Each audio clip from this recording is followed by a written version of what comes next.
ഒരുപാട് നാളുകൾക്ക് ശേഷം ഞാനൊരു റെസിപ്പി വീഡിയോ ഇടാണ്. ഞാൻ ഈ ഒരു ചാനലിൽ ഒരുപാട് വീഡിയോസ് ചെയ്തിട്ടുണ്ട്, പല കോലത്തിലും പല ഹാലിലും ഉള്ളത്. അപ്പോൾ welcome back to my YouTube channel, welcome back to another video. ഇന്ന് നമുക്ക് ഒരു ബട്ടർ കുക്കീസ് ഉണ്ടാക്കാം. വെറും ബട്ടർ കുക്കീസ് അല്ല, ചോക്കോ ചിപ്സൊക്കെ ഇട്ടിട്ടുള്ള ഒരു അടിപൊളി ഐറ്റം. ഞാൻ എനിക്ക് ഉണ്ടാക്കിയിട്ട് നല്ലോണം ഇഷ്ടപ്പെട്ട ഒരു സാധനമാണ്. അതുകൊണ്ട് തന്നെ നല്ല ടേസ്റ്റ് ഉണ്ടായിരുന്നു. അപ്പോൾ നമുക്ക് ആദ്യം അതിന് വേണ്ടത് 100 grams അൺസോൾട്ടഡ് ബട്ടറാണ്. ഞാൻ ആ ബട്ടറിൻ്റെ പേപ്പറിലുള്ളതെല്ലാം അരിച്ച് ഇറക്കിയിട്ടുണ്ടായിരുന്നു. എനിക്ക് ഭയങ്കര ഇഷ്ടമാണ് ഈ ഒരു ബട്ടറിൻ്റെ മണം. അതുകൊണ്ട് തന്നെ ആ പേപ്പറിൽ നിന്നുള്ള മാക്സിമം ഞാൻ വലിച്ചു വാരി എടുത്തിട്ടുണ്ട്. അങ്ങനെ നമുക്കിനി വേണ്ടത് എന്താണെന്ന് വെച്ചിട്ടുണ്ടെങ്കിൽ ഇതൊന്ന് നമുക്ക് എന്താക്കണം, ഒന്ന് ബീറ്റ് ചെയ്തെടുക്കണം. ഞാനൊരു ഓവൻ വാങ്ങിയിട്ടുണ്ടായിരുന്നു, അതുകൊണ്ട് അതിൻ്റെ ഇതുവരെ ഒന്നും ഉണ്ടാക്കിയിട്ടില്ല. ഒരു പ്രാവശ്യം പപ്സ് ഉണ്ടാക്കിയിട്ട് പാളിപ്പോയിട്ടുണ്ടായിരുന്നു. അതിന് ശേഷം ഞാനൊന്നും ഉണ്ടാക്കിയിട്ടില്ല. അതുകൊണ്ടാണ് ഈ ഒരു ബിസ്ക്കറ്റ് ഉണ്ടാക്കണത്. അപ്പോൾ നമ്മുടെ എന്താ പറയുക, എഗ് ബീറ്റർ ഇവിടെ എടുത്ത് കൊണ്ടുവന്നിട്ട് നമുക്കൊന്ന് ബീറ്റ് ചെയ്തെടുക്കണം. നല്ലപോലെ തന്നെ ബീറ്റാക്കി കൊടുക്കണം. ഫ്രിഡ്ജിൽ നിന്ന് കുറച്ച് മുന്നേ എടുത്ത് ബട്ടർ പുറത്ത് വെച്ചാൽ തന്നെ നല്ലോണം മെൽറ്റ് ആയിക്കോളും. അപ്പോൾ ഈ ഒരു എഗ് ബീറ്ററും കൂടെ ആക്കുമ്പോൾ നല്ല ഫ്ലഫി ആയി കിട്ടും.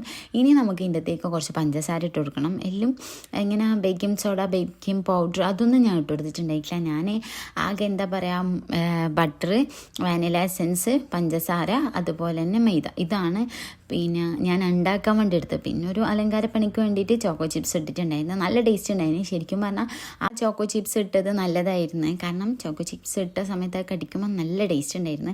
അപ്പോൾ അരക്കപ്പിൻ്റെ മെഷറിംഗ് കപ്പ് എൻ്റെ നിന്ന് മിസ്സായതുകൊണ്ട് തന്നെ നമ്മൾ ഒരു കപ്പിൽ നിന്ന് നേരെ പകുതി എടുത്ത് അരക്കപ്പ് പഞ്ചസാരയാണ് വേണ്ടത്. ഞാൻ എൻ്റെ അനുഭവം വെച്ച് പറയുന്നതാണെങ്കിൽ നിങ്ങൾ പഞ്ചസാര പൊടിച്ചിട്ടിരുന്നതായിരിക്കും ബെറ്റർ. ഇത് ഞാൻ കുറച്ച് സമയം എടുത്തിട്ടുണ്ടായിരുന്നു ഇതൊന്ന് എന്താ പറയുക, പഞ്ചസാര ഒന്ന് മെൽറ്റായി കിട്ടാൻ വേണ്ടിയിട്ട്. അപ്പോൾ നല്ലപോലെ തന്നെ മിക്സാക്കി കൊടുക്കുക. നിങ്ങൾ തെറിക്കുന്ന കണ്ടല്ലോ, പഞ്ചസാരയാണ് ആ തെറിച്ച് പോണത്. അതുകൊണ്ടാണ് ഞാൻ പറഞ്ഞത് പൊടിച്ചിട്ടിടുന്നതായിരിക്കും ബെറ്റർ എന്നുള്ളത്. അങ്ങനെ നല്ലപോലെ തന്നെ മിക്സാക്കിയതിന് ശേഷം ഞാൻ ആ ഒരു സൈഡിലുള്ളതൊക്കെ ഒന്ന് സ്പാച്ചുലർ വെച്ചിട്ടൊന്ന് ഇങ്ങനെ ഒന്ന് ഒരുമിച്ചാക്കി കൊടുത്തിട്ട് വീണ്ടും ഒന്നുകൊണ്ട് ബീറ്റാക്കി കൊടുക്കുന്നുണ്ട്. പിന്നെ എൻ്റെ വീഡിയോസ് ആദ്യമായിട്ട് കാണുന്നവരാണെങ്കിൽ പ്ലീസ് ഒന്ന് സബ്സ്ക്രൈബ് ചെയ്യുക. നിങ്ങൾക്ക് വീഡിയോ ഇഷ്ടമാണെന്നുണ്ടെങ്കിൽ ലൈക്ക് ചെയ്യുക. നിങ്ങളുടെ ഫാമിലിക്കും ഫ്രണ്ട്സിനൊക്കെ ഒന്ന് വെറുതെ ഒന്ന് ഷെയർ ചെയ്തും കൊടുത്തേ.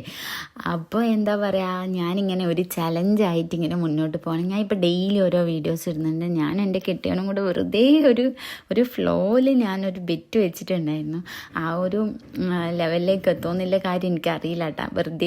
എനിക്ക് വെറുതെ ഒരു പണിയില്ലാത്ത സമയത്ത് ഓരോ ബെറ്റൊക്കെ വെച്ചിട്ട് ഇപ്പോൾ ഇടയ്ക്കിടയ്ക്ക് ഫോൺ വിളിക്കുമ്പോൾ എന്നോട് പറയും, എന്തേ എത്താനാവുമെന്ന് പറഞ്ഞത് എന്നൊക്കെ പറയും. അപ്പോൾ അതിന് വേണ്ടിയിട്ടാണ് ഞാനിങ്ങനെ ഡെയിലി ഇങ്ങനെ വീഡിയോസൊക്കെ ഇട്ടത് മുന്നോട്ട് പോണത്.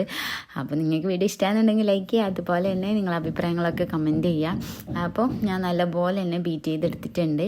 ഇനി നമുക്ക് ഞാൻ ബീറ്റ് ചെയ്തതാ ഈ ഒരു പരുവത്തിലായിട്ടുണ്ട്. ഇനി നമുക്ക് 1/4 കപ്പ് മൈദ വേണം. അപ്പോൾ അരക്കപ്പിൻ്റെ കപ്പില്ലാത്തത് കൊണ്ടും ഞാൻ 1/4 കപ്പ് ആക്കാൻ വേണ്ടിയിട്ട് 1/4 കപ്പിൻ്റെ മെഷറിംഗ് കപ്പ് വെച്ച് 3 പ്രാവശ്യം ഇട്ട് കൊടുക്കുകയാണ് ചെയ്തത്. ഞാനിത് ആദ്യം എന്താ ചെയ്യേണ്ടത് വെച്ചിട്ടുണ്ടെങ്കിൽ, സത്യം പറഞ്ഞാൽ ഞാൻ പണ്ടൊക്കെ നല്ലോണം ബേക്ക് ചെയ്യായിരുന്നു. ഇപ്പോൾ ടച്ച് കംപ്ലീറ്റ് വിട്ട് ഞാനിത് ഒന്ന് ആ ഒരു നമ്മുടെ എഗ് ബീറ്റർ കൊണ്ട് ജസ്റ്റ് ആദ്യം ഒന്ന് എല്ലാം എടുത്തൊന്ന് മിക്സാക്കി കൊടുക്കണമായിരുന്നു.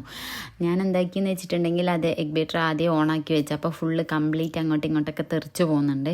അപ്പോൾ അതുപോലെ ചെയ്യരുത്. ജസ്റ്റ് ഒരു സ്പാച്ചുലർ എന്തെങ്കിലും കൊണ്ട് ആദ്യം ഒന്ന് മിക്സാക്കി കൊടുക്കുക.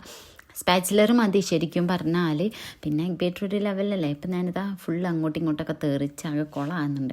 അപ്പോൾ ഇങ്ങനെ ചെയ്യരുത്. അതുകൊണ്ടാണ് ഞാൻ പറയുന്നത്, ആദ്യം നമുക്കൊന്ന് നല്ല വൃത്തിക്കൊന്ന് മിക്സാക്കിയതിന് ശേഷം നമുക്ക് എന്താക്കുക, ഈ ഒരു എഗ് ബീറ്റർ വെച്ചിട്ട് ഇങ്ങനെ ചെയ്ത് കൊടുക്കുക. അപ്പോൾ ഇത്രേ ഉള്ളൂ പണി. പരിപാടി ഇവിടെ കഴിഞ്ഞ് നല്ല പോലെ തന്നെ മിക്സാക്കി എടുക്കുക. എന്നിട്ടും എനിക്ക് സത്യം പറഞ്ഞാൽ ബോധം ഉണ്ടായിട്ടില്ല. എൻ്റെ ആ ഒരു ബേക്കിങ്ങിൻ്റെ ഒക്കെ ടച്ച് വിട്ട് ഞാൻ കുറേ കാലമായി ഇങ്ങനെ എഗ് ബീറ്റർ തന്നെ കയ്യിലെടുത്തിട്ട്. അപ്പോൾ ഇടയ്ക്ക് ഉപ്പ ഷോപ്പിൽ ഉള്ള സമയത്ത് ഞാൻ അധികം ഡെയിലി ഉപ്പാക്ക് ഷോപ്പിലേക്ക് ഇങ്ങനെ സാധനം ഉണ്ടാക്കി കൊടുക്കുമല്ലോ. അപ്പോൾ ഞാൻ എന്താക്കും, കുംസാണ് ഞാൻ ആ സമയത്ത് ഉണ്ടാക്കി കൊടുത്തിട്ടുണ്ടായത്. അതുകൊണ്ട് നല്ല മുട്ടൊക്കെ നല്ല ഫ്ലഫിയായി പൊങ്ങി വരാനൊക്കെ തുടങ്ങിയിട്ടുണ്ടായിരുന്നു. എനിക്ക് കറക്റ്റ് ആ ഒരു അളവൊക്കെ സെറ്റായിരുന്നു, അതായത് സ്പഞ്ചിൻ്റെ. അപ്പോൾ ഞാനൊരു സ്പഞ്ച് കേക്കാണ് ഉണ്ടാക്കി കൊടുത്തിട്ടുണ്ടായത് ഉപ്പാക്ക്. അന്നേരം നമുക്ക് പൈസ തരുമല്ലോ ഉപ്പ. അപ്പോൾ ഒരു ഈത്തപ്പഴം തേങ്ങ ഒക്കെ ഇട്ടിട്ടില്ല ഒരു സ്പഞ്ച് ഉണ്ടാക്കി കൊടുക്കും ഉപ്പാക്ക്. അപ്പോൾ ഒന്നിന് 7 രൂപ വെച്ചിട്ട് ഇപ്പം എനിക്ക് തരും. ഇങ്ങനെയായിരുന്നു ബിസിനസ്സൊക്കെ. അപ്പോൾ ഞാൻ കുറച്ചൊന്ന് ലൂസ് പോലെ തോന്നിയിട്ട് ഞാൻ കുറച്ചും കൂടെ ഒന്ന് മൈദ ഇട്ടിട്ട് നല്ലപോലെ തന്നെ മിക്സ് ചെയ്ത് കൊടുക്കുന്നുണ്ട്. അപ്പോൾ നമുക്കൊരു ഡോ പരുവത്തിൽ കിട്ടും. ഒരു ഉണ്ടാക്കുന്ന സമയത്ത് ഇങ്ങനെ ഉണ്ടാക്കാൻ പറ്റുന്ന രീതിയിലുള്ള ആ ഒരു കൺസിസ്റ്റൻസിയാണ് ഇതിൻ്റെയൊക്കെ വേണ്ടത്. അപ്പോൾ നല്ലപോലെ തന്നെ കുഴച്ചെടുക്കുക. ഞാൻ ഈ ബിസ്ക്കറ്റ് ആക്കാൻ വേണ്ടി വിചാരിക്കാൻ തുടങ്ങിയിട്ട് കുറേ ദിവസങ്ങളായി. എനിക്ക് സത്യം പറഞ്ഞാൽ സമയം കിട്ടുന്നേ ഉണ്ടായിട്ടില്ല. അങ്ങോട്ട് പോക്ക് ഇങ്ങോട്ട് പോക്ക് ഹോസ്പിറ്റലിൽ പോക്ക് അങ്ങനെയൊക്കെ ആയിട്ട് കുറേ ദിവസം അങ്ങനെ അങ്ങ് പോയി. ഉമ്മ പറയും ഈ വെറുതെ ഇങ്ങനെ പറയുന്നതെന്ന് ഉണ്ടാക്കാനൊന്നും നിങ്ങൾക്ക് സമയം ഉണ്ടാവില്ല എന്ന് ഉമ്മ ഇങ്ങനെ പറയും. അപ്പോൾ അങ്ങനെ ഞാൻ ഇന്ന് രണ്ടും കൽപ്പിച്ച് ഇതുണ്ടാക്കാൻ വേണ്ടി തന്നെ ഇറങ്ങിയിട്ടുണ്ടായിരുന്നു. ഒരു സാധനത്തിൽ കുടുങ്ങി കിടക്കുന്നതൊക്കെ ഞാനിങ്ങനെ തോണ്ടി എടുത്തിട്ടുണ്ടായിരുന്നു. ഇനി വലിയ പരിപാടിയും കാര്യങ്ങളൊന്നും ഇല്ല. നമുക്കിനി ചോക്കോ ചിപ്സ് ഇതിൻ്റെ തേക്ക് ഇട്ടിട്ട് നല്ലപോലെ തന്നെ മിക്സ് ചെയ്തെടുക്കണം. ഇതിന് മുന്നായിട്ട് തന്നെ ഞാൻ ഇത് നല്ലപോലെ തന്നെ ഒന്ന് മിക്സ് ചെയ്തെടുക്കുന്നുണ്ട്. ശരിക്കും പറഞ്ഞാൽ നല്ല സുഖമുണ്ട് അത് മിക്സാക്കാൻ വേണ്ടിയിട്ട്. ആ ഒരു പഞ്ചസാരൻ്റെ ആ ഒരു ഇതും എല്ലാം കൂടെ നല്ല രസമുണ്ടായിരുന്നു. അപ്പം ഞാൻ നല്ലപോലെ തന്നെ ഇങ്ങനെ കുഴച്ചെടുക്കുന്നുണ്ട്. ഇനി നമുക്കിതിലേക്ക് നമ്മുടെ ചോക്കോ ചിപ്സ് ഇട്ട് കൊടുക്കാം. ഇത് ഓപ്ഷണലാണ്. എൻ്റെ കയ്യിൽ ഞാൻ ഇതിനായിട്ട് വാങ്ങിയോണ്ട് തന്നെ ഞാനത് യൂസാക്കുന്നതാണ്. എനിക്ക് ഭയങ്കര ഇഷ്ടമാണ് ഈ ബട്ടർ കുക്കീസ് എന്ന് പറയുന്നത്. ആ ബട്ടറിൻ്റെ മണം ഭയങ്കര ഇഷ്ടമാണ് എനിക്ക്. അതുകൊണ്ട് തന്നെ ഈ ഒരു ചോക്കോ ചിപ്സ് ഉണ്ടല്ലോ അതും ഭയങ്കര ഇഷ്ടമാണ്. അങ്ങനെ ഞാനത് കുറേ ഇട്ട് കൊടുക്കുന്നുണ്ട്. നല്ലപോലെ തന്നെ നല്ല ബർക്കത്തിൽ തന്നെ ഇട്ട് കൊടുത്ത് നല്ലപോലെ മിക്സ് ചെയ്ത് കൊടുക്കുക. അപ്പോൾ ഞാനൊരു എന്താ പറയുക നല്ലൊരു ഡാർക്ക് ചോക്ലേറ്റിൻ്റെ അല്ല നല്ലൊരു ചോക്കോ ചിപ്സാണ് എനിക്ക് കിട്ടിയിട്ടുണ്ടായത്. അപ്പോൾ ആദ്യമൊക്കെ എൻ്റെ കയ്യിൽ ഇങ്ങനത്തെ സാധനങ്ങളൊക്കെ ഉണ്ടായിരുന്നു ഓവനൊന്നും ഇല്ലാത്ത സമയത്ത്. കാരണം ആ ഒരു ടൈമിലാണ് ഞാൻ നല്ലപോലെ കേക്ക് ഉണ്ടാക്കിയിട്ടുണ്ടായത്.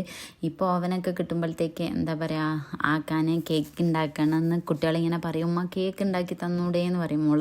അപ്പം എനിക്ക് ഉണ്ടാക്കാനില്ല ഒരു ടൈം കിട്ടുന്നുണ്ടായിട്ടില്ല. അതുകൊണ്ട് തന്നെ ഇനിയിപ്പോൾ ഓരോ സാധനങ്ങളായിട്ട് വാങ്ങണം. ഇപ്പം എല്ലാം മറന്നു പോയി. പിന്നെ ഇതിനൊന്നും ഇറങ്ങാത്തത് മോന് എൻ്റെ കൂടെ കൂടിനെങ്കിൽ ഫുള്ള് കൊളാക്കി തരും. അതുകൊണ്ടാണ് മെയിനായിട്ട് ഞാനൊന്നും ഉണ്ടാക്കാൻ വേണ്ടിയിട്ട് ഇറങ്ങാത്തത്. മാക്സിമം ഞാൻ ഒഴിഞ്ഞു പോകും. പണ്ടൊക്കെ ഞാനിങ്ങനെ റിസ്ക് ഏറ്റെടുക്കലായിരുന്നു. ഇപ്പം എന്നെ കൊണ്ട് ആവില്ല. കാരണം ഞാൻ പറയും ആവില്ല, കാരണം മോനിങ്ങനെ ആക്കുമല്ലോ. അപ്പോൾ പിന്നെ അത് എനിക്ക് എക്സ്ട്രാ പണിയാവും. അതുകൊണ്ട് തന്നെ ഞാനിപ്പോൾ മാക്സിമം എല്ലാത്തിൽ നിന്നും വിട്ട് നിൽക്കലാണ്. ബട്ടർ പേപ്പറൊക്കെ ഞാൻ അന്നേ വാങ്ങി വെച്ചിട്ടുണ്ടായിരുന്നു. ഇനി നമുക്ക് ഇതൊന്ന് ബേക്ക് ചെയ്തെടുക്കലാണ്. നമ്മൾ ബട്ടർ പേപ്പർ ഒന്ന് കട്ട് ചെയ്ത് സെറ്റാക്കി കൊടുക്കുക. അപ്പം ഇതൊരു 180 ഡിഗ്രിയിൽ ഒരു 10 മിനിറ്റ് ഒന്ന് നമ്മൾ ആ ഓവൻ ഒന്ന് പ്രീ ഹീറ്റ് ചെയ്ത് വെക്കണം. ആ ഒരു സമയം കൊണ്ടാണ് ഞാനിവിടെ ബട്ടർ പേപ്പറൊക്കെ ഒന്ന് സെറ്റാക്കി കൊടുക്കണത്. ഇപ്പോൾ എൻ്റെ മോൻ എന്താ ചെയ്യുന്നതെന്ന് വിചാരിക്കണ്ടാവും. അവിടെ ഉള്ളിൽ ഞാൻ അവരെ റൂമിലിരുത്തിയിട്ട് വന്നിട്ടാണ് ഇതൊക്കെ ചെയ്യണത്. ഇല്ലെങ്കിൽ ഒന്നും നടക്കലുണ്ടാവില്ല. അപ്പോൾ ഇനി നമുക്ക് നമ്മുടെ ആ ഒരു ബിസ്ക്കറ്റ് ഇനി ഇതിൻ്റെത്തേക്ക് സെറ്റ് ചെയ്ത് കൊടുക്കലാണ്. എൻ്റെത് ചെറിയ ഓവനാണ്, ചെറിയ കുഞ്ഞ് ഓവനാണ്. അപ്പോൾ അതിനകത്ത് കുറച്ച് മാത്രമേ നമുക്ക് ആക്കാൻ വേണ്ടി പറ്റുള്ളൂ. അപ്പോൾ ഞാൻ ചെറിയ ചെറിയ ബോൾസ് ആക്കിയിട്ട് ഈ ട്രേയിൽ ഒന്ന് സെറ്റാക്കി കൊടുക്കണം. അപ്പോൾ കുഞ്ഞു കുഞ്ഞു ബിസ്ക്കറ്റ് ആക്കിയിട്ടാണ് ഞാൻ വെക്കണത്. ആദ്യത്തെ ബോൾ കുറച്ച് വലുതായിപ്പോയി. പിന്നെ ചെറിയ ചെറിയ ബോളാക്കിയിട്ട് നമുക്ക് ഇതിൻ്റെത്തേക്ക് ഒന്ന് സെറ്റാക്കി കൊടുക്കാം. എനിക്ക് ഒരു 3 ആ ഒരു വെക്കേണ്ട ഒരു വീതി നോക്കുകയാണെങ്കിൽ 3 വെക്കേണ്ട ആ ഒരു ലെങ്ത്തിൽ ഒരു കുഞ്ഞു ട്രേ ആണ്, കുഞ്ഞു ഓവനാണ് എൻ്റെത്. അപ്പം ആ ഒരു അളവിലുള്ളതായതുകൊണ്ട് തന്നെ എനിക്ക് 2 പ്രാവശ്യം ബേക്ക് ചെയ്യേണ്ടി വന്നിട്ടുണ്ടായിരുന്നു. പിന്നെ ഇത് എന്താ പറയുക എനിക്ക് ചെറിയ ആവശ്യത്തിനാണല്ലോ, എൻ്റെ കുഞ്ഞു കുഞ്ഞു കാര്യങ്ങൾക്കൊക്കെ ഈ ഒരു ഓവൻ സെറ്റാണ്. അതുകൊണ്ട് തന്നെ ഞാൻ ഇതിന് മുന്നേ ഓവനിൽ ഉണ്ടാക്കിയിട്ടുള്ളത് പബ്സ് ആയിരുന്നു. പക്ഷേ അത് ശരിയായിട്ടുണ്ടായിട്ടില്ല നോമ്പിൻ്റെ സമയത്ത്. അത് എന്തോ ലെവലാവാത്തതുകൊണ്ട് തന്നെ അന്നേരം കൊളായിട്ടുണ്ടായിരുന്നു. എൻ്റെ ഈ ഒരു ട്രേയിൽ 12 ബിസ്ക്കറ്റാണ് ആക്കാൻ വേണ്ടി പറ്റിയിട്ടുണ്ടായിരുന്നു. ഇത് കൊള്ളല്. അപ്പോൾ നമ്മൾ ഒരു 3 വെച്ച് കുറച്ച് ഗ്യാപ്പ് ഇട്ടിട്ട് വേണം അടുത്ത 3 വെക്കാൻ വേണ്ടിയിട്ട്. അത് നമ്മളിങ്ങനെ പ്രസ് ചെയ്തിട്ട് ഫോർക്ക് വെച്ചിട്ട് ഒരു ഷേപ്പാക്കി കൊടുക്കുമല്ലോ. പിന്നെ അത് മാത്രമല്ല അവൻ്റെ ഉള്ളിൽ നിന്ന് കുറച്ചും കൂടെ ഒന്ന് കുക്കായി വരുമ്പോൾ കുറച്ചും കൂടെ സ്പേസ് വേണം. അപ്പോൾ ഈ ഒരു ഗ്യാപ്പിലാണ് ഞാൻ ഉണ്ടാക്കിയിട്ടുള്ളത്. പണ്ടൊക്കെ ഞാൻ അമൃതപ്പൊടി കൊണ്ട് ബിസ്ക്കറ്റ് ഉണ്ടാക്കിയിട്ടുണ്ടായിരുന്നു. അത് എന്താ പറയുക നമ്മൾ ഓവനില്ലാതെ പ്രീ ഹീറ്റ് ചെയ്തൊരു പാത്രത്തിൻ്റെ ഉള്ളിലൊരു തട്ട് വെച്ച് കൊടുത്ത് എന്നിട്ട് അതിൻ്റെ മുകളിൽ ഒരു ട്രേ വെച്ചിട്ട് നല്ല കടലയും അതുപോലെ എന്തൊക്കെയോ സാധനങ്ങൾ ഇട്ടിട്ട് കുക്കാക്കിയിട്ടുണ്ടായിരുന്നു. പക്ഷേ ഇത്ര ഫിനിഷിങ് ഉണ്ടായിട്ടില്ല. പക്ഷെ എന്നാലും ടേസ്റ്റ് ഉണ്ടായിരുന്നു അന്നേരം ഉണ്ടാക്കിയപ്പോൾ. അപ്പം ഇങ്ങനെയൊക്കെയാണ് ഞാൻ ബിസ്ക്കറ്റ് ഉണ്ടാക്കിയത്. കുറേ ട്രൈ ചെയ്തിട്ടുണ്ടായിരുന്നു. പിന്നെ ഒരു പ്രാവശ്യം ഇത്താത്തൻ്റെ വീട്ടിൽ പോയിട്ട് ഞാൻ അവനിൽ ബിസ്ക്കറ്റ് ചെയ്തിട്ടുണ്ടായിരുന്നു. അതിൻ്റെ വീഡിയോ ഞാൻ ഓൾറെഡി അപ്ലോഡ് ചെയ്തതാണ്, മുന്നേ അപ്ലോഡ് ചെയ്തതാണ്. കാണാൻ താല്പര്യം ഉണ്ടെങ്കിൽ അതിൻ്റെ ലിങ്ക് ഞാൻ താഴെ കൊടുക്കുക. നമ്മുടെ അമൃതം പൊടി വെച്ചിട്ട് നല്ല ടേസ്റ്റുള്ള ബിസ്ക്കറ്റ് ആയിരുന്നു അത് അവനിൽ ചെയ്യുന്നതുകൊണ്ട് തന്നെ അടിപൊളിയായിരുന്നു. ഇതൊരു ഹെൽത്തി ബിസ്ക്കറ്റാണ്. ഇനി ഞാൻ ഈ ഒരു ഫോർക്ക് വെച്ചിട്ട് ഇതിനെ ഇങ്ങനെ ഒരു ഷേപ്പാക്കി കൊടുക്കുന്നുണ്ട്. ജസ്റ്റ് ഒരു രസത്തിന്, അല്ലെങ്കിൽ ജസ്റ്റ് ഒന്ന് പ്രസ് ചെയ്ത് കൊടുത്താലും മതി. വെറുതെ ഇങ്ങനെ ഒരു ലുക്കിന് വേണ്ടിയിട്ട് ഇങ്ങനെ ചെയ്ത് കൊടുക്കുന്നുണ്ട്. അപ്പം നമ്മൾ ഇട്ടുകൊടുത്ത ഗ്യാപ്പ് കറക്റ്റാണ്. കാരണം അവന് ഓവനിൽ കുറച്ചൊന്ന് കുക്കാകുന്ന സമയത്ത് കുറച്ചും കൂടെ ഒന്ന് വീർത്ത് വരും. അപ്പം ഈ ഒരു അളവ് കറക്റ്റാണ്. എനിക്ക് ഒരു 12 ബിസ്ക്കറ്റാണ് എൻ്റെ ഈ ഒരു ട്രയൽ ഉണ്ടാക്കാൻ പറ്റിയിട്ടുള്ളത്. നല്ല ടേസ്റ്റ് ഉണ്ടായിരുന്നു. ഉണ്ടാക്കി കഴിഞ്ഞപ്പോൾ എനിക്ക് കഴിക്കുമ്പോൾ നല്ല ടേസ്റ്റ് ഉണ്ടായിരുന്നു. കുറച്ച് ഗ്യാപ്പ് വേണമെന്ന് തോന്നിയോണ്ട് തന്നെ ഞാൻ കുറച്ച് ഗ്യാപ്പൊക്കെ ഒന്ന് സെറ്റാക്കി കൊടുക്കുന്നുണ്ട്. നമുക്ക് ഇതൊന്ന് ബേക്ക് ചെയ്തെടുക്കാം. നമുക്ക് 15 മിനിറ്റ് 180 ഡിഗ്രിയിലാണ് ഇത് ബേക്ക് ചെയ്തെടുക്കേണ്ടത്. കറക്റ്റ് 3/4 കപ്പ് അളവ് മൈദ എടുത്തിട്ടും ചെയ്യാട്ടോ. ഞാനൊരു സോഫ്റ്റ്, എൻ്റെ കൈ കുഴക്കുന്ന സമയത്ത് ഒരു സോഫ്റ്റ് കിട്ടാൻ വേണ്ടിയിട്ടാണ് കുറച്ച് പൊടി മാത്രം മിക്സ് ചെയ്ത് കൊടുത്തിട്ടുള്ളത്. അപ്പോൾ നമ്മുടെ ബേക്ക് ചെയ്തിട്ടുള്ള ബിസ്ക്കറ്റ് ഇവിടെ റെഡി ആയിട്ടുണ്ട്. നമുക്ക് തുറന്ന് നോക്കാം. ഫസ്റ്റത്തെ ട്രിപ്പ് അല്ല കേട്ടോ, ഇത് സെക്കൻഡ് ട്രിപ്പായിരുന്നു.